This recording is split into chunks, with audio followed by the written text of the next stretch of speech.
Creator کے لیے جس نے اس یونیورس کو ایک مقصد کے تحت پیدا کیا ہے. رسپیکٹڈ جناب جاوید اختر صاحب, مسٹر سوربھ دیویدی, اور respected audience, thank you all for being here today. آج کی ڈیبیٹ میں چونکہ ہم بات کرنے والے ہیں ڈز گاڈ ایگزسٹ کے ٹاپک پر, تو یہ ایک ایسا ٹاپک ہے جس کے متعلق کوئی بھی ڈیسیجن لینے کے لیے الگ الگ اسٹینڈرڈز ہو سکتے ہیں. لہٰذا ڈیبیٹ کے شروع میں یہ ضروری ہے کہ ہم یہ جان لیں کہ آج کے اس ٹاپک میں کون سا اسٹینڈرڈ صحیح ہوگا اور کون سا غلط ہوگا. سب سے پہلا اسٹینڈرڈ جسے میں سمجھتا ہوں کہ ہمارے رسپیکٹڈ جناب جاوید اختر صاحب بڑی تیزی کے ساتھ اس کی طرف لپکیں گے, وہ ہے سائنس. جبکہ سائنس در حقیقت خدا کے ایگزسٹنس کو ڈائریکٹلی ثابت کرنے یا اس کے ایگزسٹنس کو ڈینائی کرنے کے لیے اسٹینڈرڈ نہیں بن سکتی. اور اس کی وجہ کیا ہے یہ میں نہیں کہہ رہا, یہ وہ لوگ کہہ رہے ہیں جو سائنس کے ایکسپرٹس ہیں. نیشنل اکیڈمی آف سائنس کہتی ہے science doesn't have the processes to prove اور disprove the existence of God. Why? کیونکہ سائنس کا تعلق ایمپیریکل ایویڈنس سے ہے, اور ایمپیریکل ایویڈنسز کا تعلق ہمارے نیچرل اور فزیکل ورلڈ سے ہے, جبکہ گاڈ نان فزیکل اور سپر نیچرل ریالٹی ہے. لہٰذا نان فزیکل ریالٹی کو آپ اس ٹول کے ساتھ نہیں چیک کر سکتے جس کا کام فزیکل ریالٹی کو تلاش کرنا ہے. لہٰذا آج اس ڈیبیٹ میں گاڈ کی ایگزسٹنس کو ثابت کرنے یا اسے ڈینائی کرنے میں سائنٹیفک ایویڈنس کو ایکسیپٹ نہیں کیا جائے گا.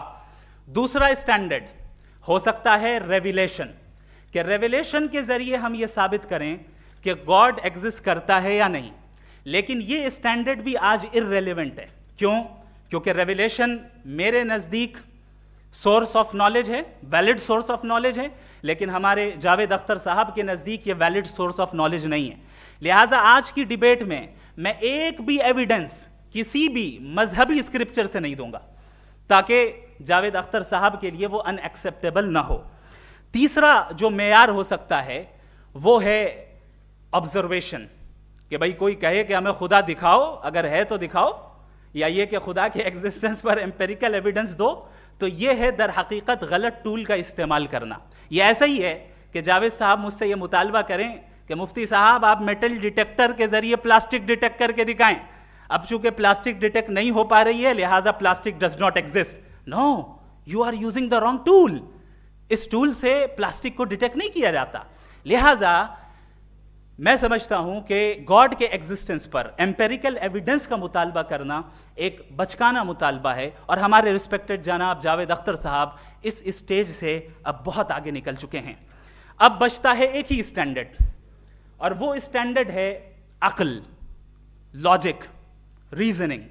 اور یہی وہ اسٹینڈرڈ ہے جس کے تحت گاڈ کی ایگزسٹنس کو ثابت کیا جائے گا یا گاڈ کی ایگزسٹنس کو ڈینائی کیا جائے گا.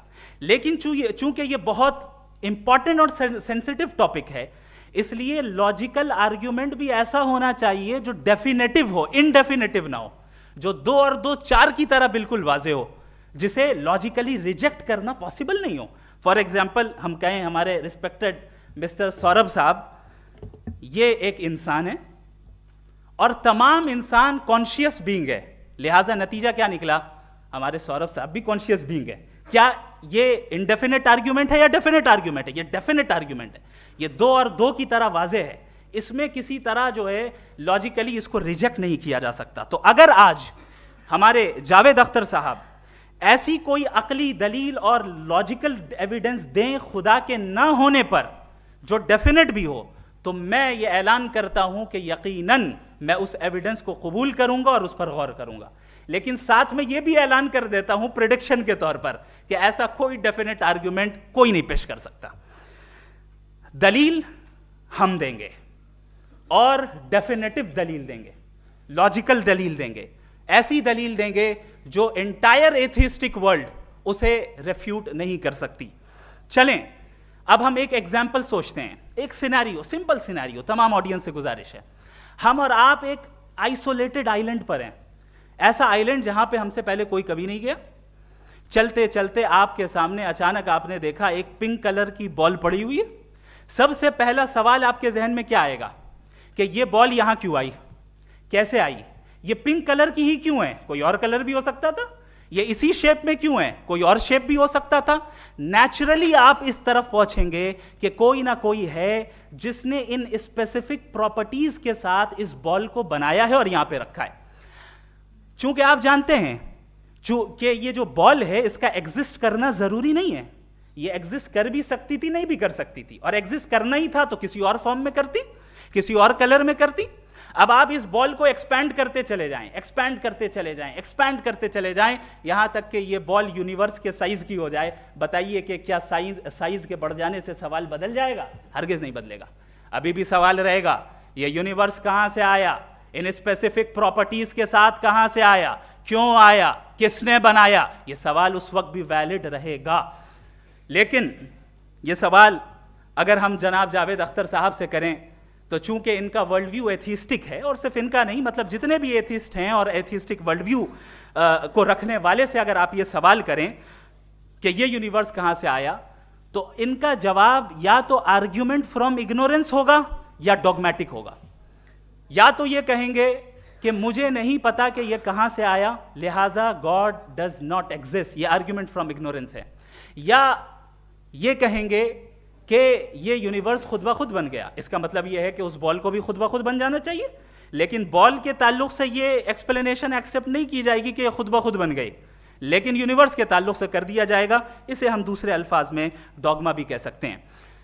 دوسری چیز, ہمارے جاوید اختر صاحب ضرور گاڈ آف گیپس کی مثال بھی ضرور دیں گے, اور مثال دیں گے کہ پہلے زمانے میں بجلیاں کڑکتی تھی تو لوگوں نے کسی ایک خدا کی طرف, اور بارش ہوتی تھی تو دوسرے خدا کی طرف منسوب کر دیا, ان کے پاس دلیل نہیں تھی. یہ ہمارا ورلڈ ویو ہے ہی نہیں, یہ ہمارا ورلڈ ویو ہے ہی نہیں, کیونکہ نیچرل فینومینا کے پروسیس کی انٹرپریٹیشن کو جان لینے سے یہ کہاں سے ثابت ہو گیا کہ گاڈ ایگزسٹ نہیں کرتا ہے. اس پر میں انشاءاللہ ابھی آگے بات کروں گا. آپ حضرات یہ بھی دیکھیں گے, اور میں یہ ایکسپیکٹ کرتا ہوں کہ ہمارے رسپیکٹڈ جناب جاوید اختر صاحب ضرور ایموشنل آرگیومنٹس بھی دیں گے, جو کہ ایک لاجیکل فیلیسی ہے جب بات آتی ہے ٹروتھ کو ڈیسائیڈ کرنے میں. کیوں؟ مثال کے طور پر وہ کہیں گے کہ اگر گاڈ ہے تو ایول کیوں ایگزسٹ کرتا ہے, جبکہ میں کہتا ہوں ایول کا ایگزسٹ کرنا گاڈ کے ایگزسٹ کرنے کی دلیل ہے, اس کے خلاف نہیں ہے. چونکہ اگر گاڈ ہے تو ہم سب اس کے سامنے اکاؤنٹیبل ہیں, اور اگر ہم اکاؤنٹیبل ہیں تو اکاؤنٹیبلٹی کے لیے ایول کا موجود ہونا ضروری ہے, اس کے بغیر ہم اکاؤنٹیبل نہیں ہو سکتے. اور اگر ہم اکاؤنٹیبل نہیں ہیں تو ہم جناب جاوید اختر صاحب سے پوچھیں گے کہ آپ بتائیں کہ پھر سفرنگ اس دنیا میں کیوں ہیں؟ اگر خدا نہیں ہے تو سفرنگ کیوں ہیں؟ اور ان لوگوں کے جذبے کا کیا جن کے اندر سفرنگ کے بعد انتقام لینے کا جذبہ پایا جاتا ہے اور وہ اس دنیا سے ایسے ہی چلے گئے, کیا ان کی ساری تکلیفیں بیکار چلی جائیں گی؟ اب آ جائیں اسی ایگزامپل کی طرف کہ بال, مجھ سے اگر کوئی پوچھے اس بال کو کس نے بنایا اور یا اس ایکسپینڈڈ بال کو کس نے بنایا, میں کہوں گا کہ چونکہ یہ یونیورس اور اس یونیورس کی تمام چیزیں کانٹینجنٹ ہیں. کانٹینجنٹ ہونے کا مطلب یہ ہوتا ہے کہ جو اپنے ایگزسٹنس پہ کسی کے اوپر ڈیپینڈ کرتی ہو, تو ظاہر ہے یہ یونیورس کانٹینجنٹ ہے. اور اگر کوئی چیز کانٹینجنٹ نہیں ہے تو میں ریکویسٹ کروں گا کہ مجھے دکھا دیں کہ کون سی چیز یونیورس میں کانٹینجنٹ نہیں ہے, ہم بھی ذرا غور کر لیں اور ہم بھی دیکھ لیں. اور جب کانٹینجنٹ چیزیں موجود ہیں تو فلاسفرز کی اصطلاح کے مطابق, ہم اس ٹرمینالوجی کے مطابق ہم اس جگہ تک پہنچتے ہیں اور اس ہستی تک پہنچتے ہیں جسے نیسیسری بینگ کہا جاتا ہے, کہ یہ وہ نیسیسری بینگ ہے جس کا موجود نہ ہونا ناممکن ہو. چونکہ اگر یہ موجود نہ ہو تو ساری چیزیں ایگزسٹنس میں آئیں گی ہی نہیں, اور یہ ساری کانٹینجنٹ چیزیں اسی کے اوپر ڈیپینڈ کرتی ہیں. اب اگر آپ یہ سوال کرتے ہیں کہ پھر اس ہستی کو کس نے بنایا, پھر اس کا کاز کیا ہے, پھر اس کا کاز کیا ہے, پھر اس کا کاز کیا ہے, اور اینڈلیسلی چلے جائیں, اسے ہم کہتے ہیں انفینٹ ریگریس آف کازز, جو کہ لاجیکل فیلیسی ہے. کانسیپچولی انفینٹی پاسبل ہے. مثال کے طور پہ نیومیریکلز 1 2 3 گنتے چلے جائیں, انفینٹ نمبرز ہیں. میں کانسیپچولی بات نہیں کر رہا, پریکٹیکلی ریالٹی میں ثابت کر کے دکھائیں کہ infinite regress of causes possible ہیں یا نہیں. اگر پاسبل ہیں تو ہم مان لیں گے, مثال دے دیں, اور پاسبل نہیں ہے تو ایک ہی آپشن بچتا ہے جسے ہم کہتے ہیں نیسیسری بینگ. ایسی نیسیسری بینگ جو انڈیپینڈنٹ ہے, چونکہ اگر وہ ڈیپینڈنٹ ہوئی تو وہ نیسیسری نہیں رہے گی. ایسی انڈیپینڈنٹ بینگ جو اٹرنل ہے, اگر وہ اٹرنل نہیں ہوگی, اس کی بگننگ ہوگی تو وہ خود کانٹینجنٹ ہے. ایسی بینگ جو پاورفل ہے, کیونکہ کانٹینجنٹ کو ایکچوالائز کرنے کے لیے پاور چاہیے. ایسی بینگ جو انٹیلیجنٹ ہے اور نالجبل ہے, کیونکہ یہ یونیورس اسپیسیفک فارم اور اسپیسیفک لاز آف نیچر کے تحت پریسائزلی چل رہا ہے. Thank you. تھینک یو مفتی صاحب.